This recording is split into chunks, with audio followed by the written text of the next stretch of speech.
the deepest.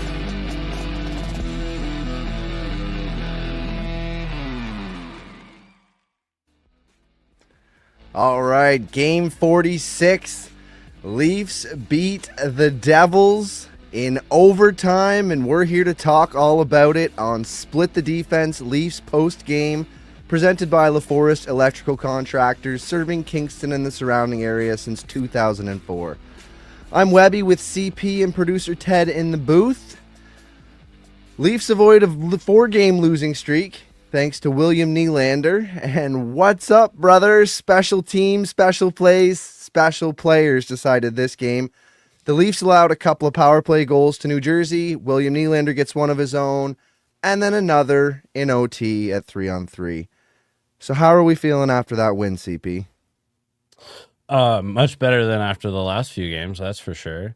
Even if they ended up losing this game 3-2, I thought that the effort was way better. And then just like the team just seemed to build and build and build. The stars showed up, and Matthews he was determined to tie that game. And then he was actually, I felt also in the end of the game, they almost won it, even though you could kind of tell both teams were playing for 1 point, but still got a few chances at the end. So yeah, that was a much better performance. And who gets the first start tonight? You know, it's funny. Like, I wanted to give it to Domi all the way through the game until like things kind of flipped. I'd say, I don't know, I'd give it to Matthews, I guess. I really felt It just could have like been Willie, it could have been Domi, it could have been Matthews. It's a tough choice. That's right. Yeah. And also like Wall, I thought like I was kind of a little worried at the beginning of the game, lets in a quick one, but had a, pretty good game. Didn't have to face like a lot of volume, but some pretty tough shots and a lot of traffic in front. So I thought Wall I hope he can build on that performance later in the game. Yeah, certainly Wool looked tighter tonight. I thought that a few times. He seemed like same old Wool. I don't know, settled. I don't know, whatever. Maybe his workload's too heavy, or maybe he was just not conditioned. That's the word. Maybe he just wasn't conditioned enough to play that often, and now he's starting to get used to it. Like, he's never played so much, and now he's starting to play a lot, and his body's starting to respond. He's still a young lad, and can do that, and he's showing positive signs. So absolutely, I don't think that it's going to regress. I can only see him getting better from here. Mm-hmm. But I think we start with Austin Matthews. 21 goals in 21 career games against the New Jersey Devils. Nice. That's fucking insane. Yeah, insane. A goal per game against this team. Like, they just hate playing against him. Like, goalies must just well, fucking Matthews is scoring tonight every time they come to New Jersey. You got to, how many people place a bet? I didn't even look. I wonder what the numbers were tonight. They had to have been astronomically low for placing a bet on an Austin Matthews goal against the Devils with that kind of numbers. He had 19 in 20 games coming into tonight. This was his 21st game. He scored 2. He's now a goal per game. Absolutely insane. That's also his 16th and 17th goals of the year. And they were fucking clutch, CP. Clutch. First one on the power play. I think it was a tie-up for the 2-2. Second goal, clutch to tie to make it 3-3. He's got 6 goals in his last 7 games. Like, he's on another level right now.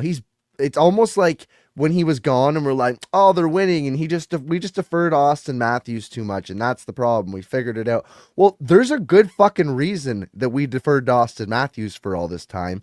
I mean, look at him out there.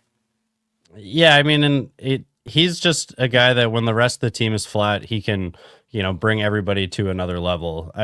He was the main reason I felt that the team was really pushing hard, right? Like, I don't know what it is about him when, like, he just has this switch that can turn on, and he's just kind of a different player. Like, I don't know if that's a criticism or a compliment, but yeah, there just seems to be a different level that he can hit, and he was hitting it tonight, especially late in the game. And actually, speaking of betting, I haven't checked, but I hope I won some money.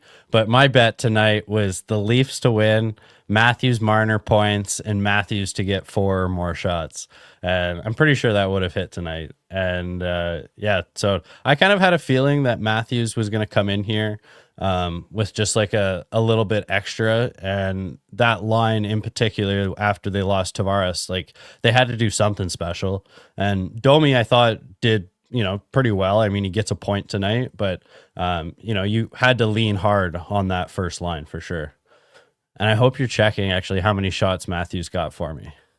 I'm doing it right now. Oh, buddy, you won some money.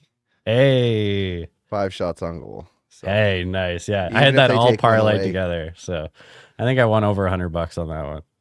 Hey, congratulations, CP. Attaboy. Yeah. Ayo. Yeah, Mitch Marner tonight. Speaking of him, he's the fastest Leaf to 700 points. The fastest Toronto Maple Leaf in their 100 and what are we at now? 107-year history that has scored 700 points. But was it just me, or did he kind of not look his best tonight and seem like he didn't give 100% in all places? There's a couple times where I feel like I was watching him watch Matthews with the puck. Yeah, like I'm not sure it was his cleanest game. Like I'm not gonna go as far to say that the effort wasn't there. But I don't think I said that. I tried to dance around that. Yeah, but I could tell where you're leading. But I would say that probably not his for a 2-point game from him, or maybe just a 1-point game from him. But he kind of maybe was a little bit sleepier and easing into it. I mean, he's the guy that's thought that we were playing well this whole time anyway. So maybe he thought it was a good performance himself. But yeah, Marner, it's funny. He's the quickest guy to 700, but I, you know, I've never been on such a roller coaster with a player, you know, of just love him one day, hate him the next. And, you know, he's probably going to play for like Philadelphia or Columbus next year. So, yeah, hopefully he gives it all. Yeah. Quickest to 700. Luckily, Matthews is going to top that, because Matthews is the guy that's going to be sticking around for hopefully longer than even the contract he's on. But yeah. Yeah. All right. So the power play tonight, our first look at the power play tonight, we had 5 forwards again. No John Tavares. Tavares is out. We'll just touch on that really quickly. Mitten's in. He didn't play tonight. We'll go over the lineup in a minute. But they still tried 5 forwards on the power play. And at first, it was shaky. I wrote absolutely brutal in my notes. Yeah. In the first 20 seconds before a giveaway and Mitch Marner taking a penalty. Later on in the game, they scored on the power play. So, I mean, all in all, how do you feel about the power play tonight? And how do you feel about the special teams letting in 2 goals again tonight on the PK? Yeah, I start with the power play. I think that it was proof to me that they need to split the guys up, because Bobby McMahon was like such an important part of that play staying alive. And not saying that like if John Tavares is there, he can't make that play, but Bobby McMahon can make that play to keep things going and get the puck on other guys' sticks. And so like, I don't know. I think that it was a play that it always seems like when they're on a drought, it has to be a broken play that creates something for them to get a goal. And like, it's not much of something, but you know, Marner fumbles the puck and it draws the forward, you know, too far out of the zone. And then once they do recover and get it into the middle, and everything's kind of broken and shifting around. And so that creates a rebound for Matthews where the winger is now out of place. So I thought that like it's funny that it's never going to be perfect with a power play. So just get guys out there that are competent, roll through lines, and like you can save the big power play for certain times. They've played together for 5 years now. It's not like they're going to forget how to do it. So split them up, and yeah, if it's late in a game and you're chasing, then sure, maybe you want to load up for, if you got a minute left in the game and you just need to put the guys out there, then sure. But yeah, I still think they should break it up, even though they scored. And what about the PK? The PK is for the second straight game, maybe third straight game, has just been straight ass. Yeah, like Matthew Nyes on the one is like just lets the guy basically walk right down into the lane and get an open shot. I don't know. Nyes actually had a bit of a rough. He's been having a rough like kind of couple weeks, I think. So, but as far as like physically, he's kind of getting beat up a bit. But yeah, a little rough play on him on the PK on one. I don't really remember what happened on the second one, but yeah, not like super concerning, but yeah, you want to. PK is all about effort. Like everyone needs to know where they're supposed to be in the system, and then it's all about max effort. And so like when one or two go in because of a lack of that, that's slightly concerning, but I don't know. I like the system though. Like I feel like the PK has never been this good. So, if it's the players on the ice that aren't quite giving it, then like maybe Matthew Nyes shouldn't be on the PK. I don't know.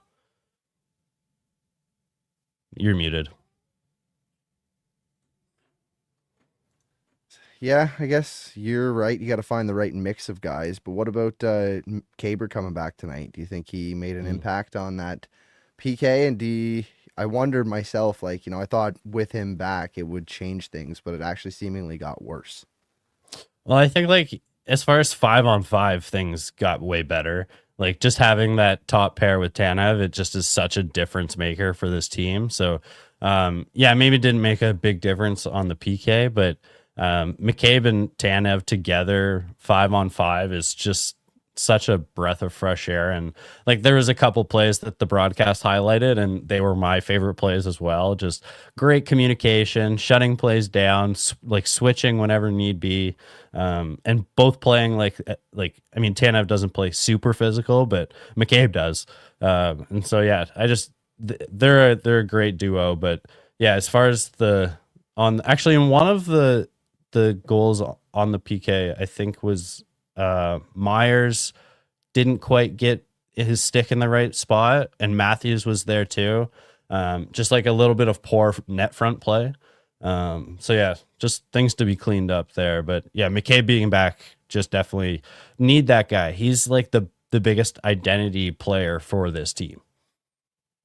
Yeah, I definitely was expecting a boost with McCabe being back, and it's like I'm thinking today, like, oh, awesome, we got our number one defenseman back, because it kind of 100%. Feels that way, doesn't it? Like, yeah, like Tanev and him are kind of just tied at the hip to me in a little way. Like, I feel like Tanev is by far our most consistent defenseman, but McCabe's like my favorite, and I think the most important. I mean, I don't want to say that because if we don't want to see this team with Tanev out, though, like that also would be a pretty huge blow to this team. So yeah, either one though, like we need both of those guys for sure. You just see kind of the depth isn't as great as we like thought it was. Like we got a lot of guys that can fill in a third pair, but OEL's so underwhelming. Like I'm like that penalty he took tonight. I'd trade him at the deadline. Like if there was like, yeah, just move him. If you could move him for somebody who's supposed to do what he was supposed to do, move him. Like I've been severely underwhelmed with what he's produced back there, and Morgan Riley at that. Like we can't keep both. Like he's like you can't keep both of those guys. Neither one are proving to be worth their weight. So I think that something's gotta. You got to see a replacement though. Depth, and it's got to turn into somebody that can actually play fucking hockey for 20 minutes a night. Yeah, for sure. I mean, that's kind of the draw to me of signing Klingberg. He's looking for a home, and just if you potentially could get him on the team and he doesn't look half bad, then maybe you could ship out some money on OEL and make up some room. Like how many years do we have on OEL? He just I'm waiting for this time where he snaps out of this like little bit of a slide, and we get into one of his hot streaks, because I do feel like that is kind of his play. 4 years. Yeah, that's gonna be tough on the back end of that for sure.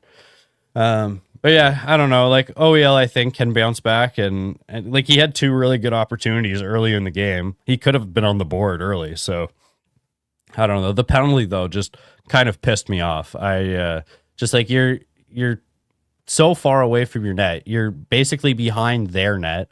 You're a defenseman, and you take a penalty, a stick infraction at that. So that one really made me mad, especially like we just got the momentum from the power play, scoring a goal. You're now like tying the game, and then yeah, you blow it again on the PK because OEL is in the box. Just yeah.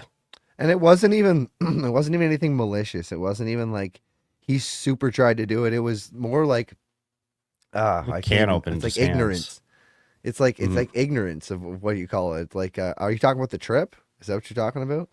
No, he like can't open under the hands. So he took 2 penalties tonight then. So nice. He did he had a trip early in the beginning of the game, and he was bitching at the ref about it. And it was like it's like ignorance. It's like for the fact that like you just didn't care. Like negligence, that's the word. It was negligence with his stick. So instead of like having care and control of his stick, he just kind of threw it in there and tried to poke check him, and it ended up under the guy's skate. And you know the ref's like, it's not my fucking fault. It's not my fault. Like you're the one who tripped him. Like be more careful with your stick. I understand you're trying to make a play with your stick, but you can't throw it underneath his skates. Like I don't know. I've just kind of had it with OEL in this position that he is. I was actually even a little confused on that, like if he was even talking about the same play, because it was just so obviously a trip. Like I'm not sure what he was. Both of his penalties were just maybe he's very missed obvious. Something earlier. Yeah, I don't know, but it'd be tough to argue that. But yeah, I'm a little sick of the OEL experiment, but he's not like awful if he's sheltered. It's just like this isn't a guy I think you could rely on as a second pairing guy. Like that's why Myers is playing with Riley. Like, you know, it's we're trying to figure out different solutions because he hasn't really been doing it. No. So Matthew Nyes, a hell of a player, had a hell of a night. What a rough night for him. He had the best chance of the first period. He did, at the very end of the period. Yeah. And he didn't do anything with it. Markstrom poke checked him. He goes barreling over Markstrom.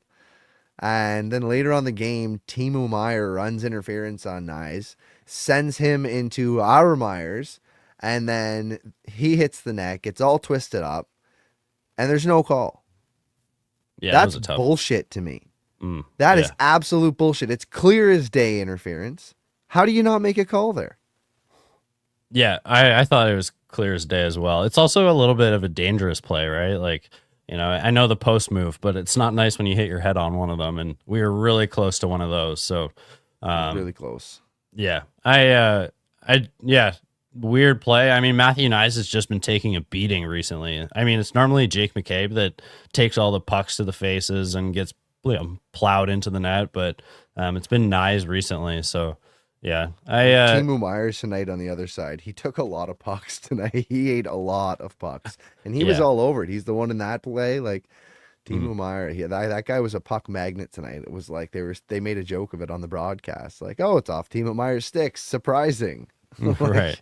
Yeah, Myers. Both those slap shots on Timo Meier was from Myers from our team. Yeah, that's tough. 2 really quick in a row too, but. Yeah, Timo Meier seems to be fitting in there pretty well. He kind of had a rough start in New Jersey, but kind of, he's found his home there. To reference my old fantasy team, Finding Timo.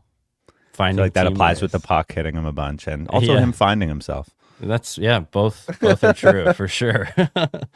Absolutely. I want to touch on our Myers really quick here. Our Myers, I would like to see how much he's actually played with Austin Matthews. Because there were several times tonight where, like, I know you mentioned he likes to throw it on net, but Matthews had his stick to the moon. Right, and Myers is just like, nope, I'm shooting it. Like, oh, you know, like, He's probably right for doing it, but there's got to be a point where, like, the first time I was like, he just doesn't, he's just doing the best available thing. The second time it happened, I was like, he's not even looking for Matthews. He's not trained like the rest of the guys out there over the last couple of years, the chase for 50, the chase for 60, and feeding Matthew the puck. Yeah. And he's just like, no, like he's barely played. Matthews has been out for a bunch of these games this year, where Myers has not been in for maybe not all of the games where Matthews has been in. You know what I'm saying? Like, he's just not trained on that same level, and he doesn't even think about him when he's out there, which is completely wild for me to see as a defenseman. It's like, what is your take on that? It's kind of a breath of fresh air, but at the same time, it's kind of like, you're new here, aren't you? Yeah, I mean, it's a breath of fresh air, but he does do it to a fault. There's no question. I will agree. It's just something that, he's getting used to the team. And like, I agree with everything you said. He hasn't played with Austin Matthews much in his career at all. So yeah, I think that I'm not on the page of like deferring all the time. I mean, it's one thing on the power play to defer to Matthews, but I don't know. When you have the puck in the offensive zone on a cycle and Matthews is open with a stick to the moon, I mean, like, and you're shooting it through traffic, like, just fuck. There's a bit of an awareness thing there, right? Yeah, it's being aware, like, at least look. Like, he doesn't. Exactly. He's like, I'm filtering this through. Yeah, I 100% agree. That kind of drove me nuts tonight. It doesn't drive me nuts, but it is a bit of like it's a bit of a eek, it was a good play, but there's definitely a better play there. Yeah, absolutely. So we had Bobby McMahon, Max Domi, Willie Nylander tonight. Max Domi gets the assist on William Nylander's goal. That was 25th goal of the season for Willie. Then he got his 26th in overtime. And that was a 300 assist for Max Domi. Now, again, I just like to throw it out there into the universe that Max Domi, Austin Matthews, and William Nylander would be a dope line when John Tavares gets back. And then you put Nyes, Marner, John Tavares. And there it is right there. Now we just need to figure out who that center's going to be, because we know there's a center coming. And it's starting to look like things are coming together. Yeah, it's funny, like, Domi looks pretty good at center, like, once in a while, but I just have to remind myself what he looks like when you see him for more than 3 games at that position.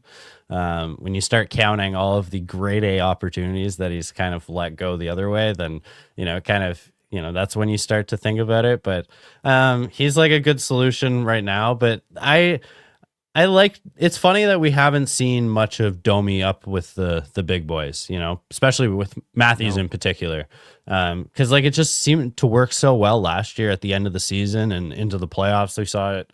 And yeah, so I would like to see that more as well. Domi, like, I don't know, he's not being effective enough. And you just see tonight that he gets a chance to play with someone with a lot of skill, and, he finds them and, puts a point up on the board. So yeah, I think there's definitely a better suit for him than playing with, Nick Robertson and Bobby McMahon. I agree. And I feel like the third line is going to be Bobby McMahon, guy. Like, there's going to be 2 guys that we could pick up at the deadline. It can't be just one. Like, Nick Robertson's not the other winger. We need a center and another winger, and somebody who can match Bobby McMahon. And that will be the dopeness. I just feel it. I had this dream today. I also, like, there's Max Pacioretty in the wing there, so like you could have like a Bobby McMahon, Max Pacioretty, and then center, but also like maybe just keep Pacioretty as like the extra guy that comes in. I don't know, like, I wouldn't hate that either. You need insurance, right? Max Pacioretty to me has been a little bit of a ghost. Like, I don't know if he's just, feeling it as a guy late in his career, and we're getting into the season playing more than he has because he's been injured so much. But I don't know what to expect from Pacioretty because, oh my gosh, sorry. I'm sick, everybody. I'm kind of fighting it here, but I don't know what to expect from him. So I like coming down to the end of the season. So I think he's like a decent insurance guy. Same with Robertson, like not somebody you bank on for your third line, right? Winger, left winger. No. Yeah. Robertson, I think that I've been liking his game. He's been bringing it. What team do you work for? We will trade you him for his centerman. Yes, exactly. That's what we hope other GMs think too. I like his game. Perfect. That's exactly what we need. He's played himself into tradable position. And but when you look exactly on his, what we needed from him. Yeah, when you look on his line, he's playing with Pacioretty and Holmberg, and he's by far the guy that stands out the most to me tonight.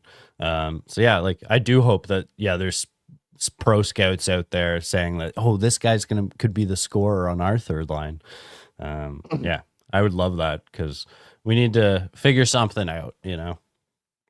Yeah, I fully agree. I feel like the top six is starting to come together, and that third line is going to reveal itself very soon. It's all coming together. So did you know we're 9 games away until the 4 nations face off? No, but that's very exciting. Are you excited about it? Games away. A little bit. Yeah, a little bit. So it's very hot and cold, I find. A lot of people that are like, yes, I want to see this tournament. And a lot of people are like, bah, it's not the Olympics. That's how I feel. Kind of, but I'm you still feel both? excited to see international play. Buddy, I'm stoked to see McDavid and Crosby on the same team. Hell yeah! And Marner and our team's gonna be sick. McKinnon, McKinnon, yeah. McKinnon. 2 goals tonight already. I'm sorry, but I'm most excited to just see Crosby and McDavid, the generational guys, and they're Canadians, and that makes me feel like I'm 8 again, watching TV, and it's like my dad's like, this team is stacked. It is funny to me. McKinnon gets left out a little bit. He's I think it's because of his age, and because he's so much better than McDavid this season. He's fucking electric. Oh yeah, for sure. And I think it's just because McDavid's younger and all the hype about him, and it's a bit of a passing the torch from Crosby to McDavid. But I think what I get the most excited about is when I start trying to put lines together and see where's Crosby going to play? That's the most interesting thing to me. Is he going to be a centerman, or is that guy going to be playing on the wing of McDavid or of McKinnon?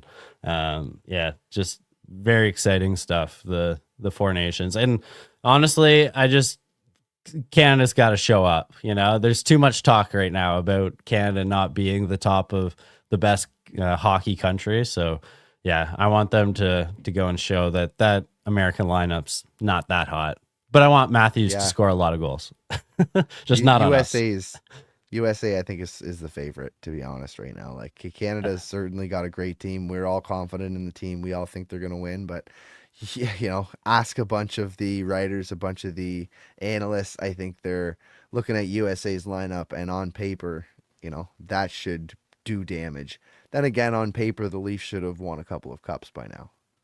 Yeah, so I also think, if you did if this was the old days of the All-Star game where you're picking teams, I think the first 4 guys get picked are from Canada.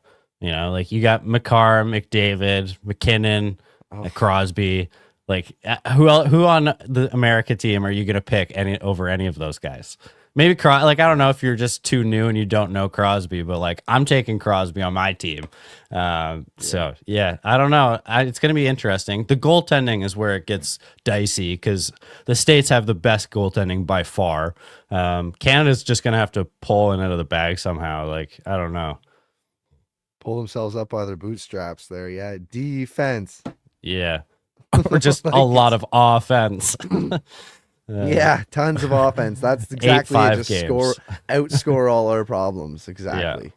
Yeah. That's it. We don't have to defend. We just have to defend better than the other guy. As simple as that. All right. So you want to talk about this game a little bit more? Or should we wrap this puppy up? No, I'd like to go to bed. Let's go. All right. Let's wrap the sucker up. We will be back on Saturday against the Canadians. We'll be back after that game as usual. As for now, that's a wrap. Thanks to our fans for listening. Thanks to you for listening now. And leave us a comment if you haven't already. Hit that like button. Subscribe on our YouTube if you want to listen to us again. Or block us if you don't. Because we're going to be popping up all over the place. Again and again after every Leafs game. Until next time. Peace. Peace. Follow the boys on Twitter at STDPWebby, at Craig D. Pearce, and at Ted_is_show.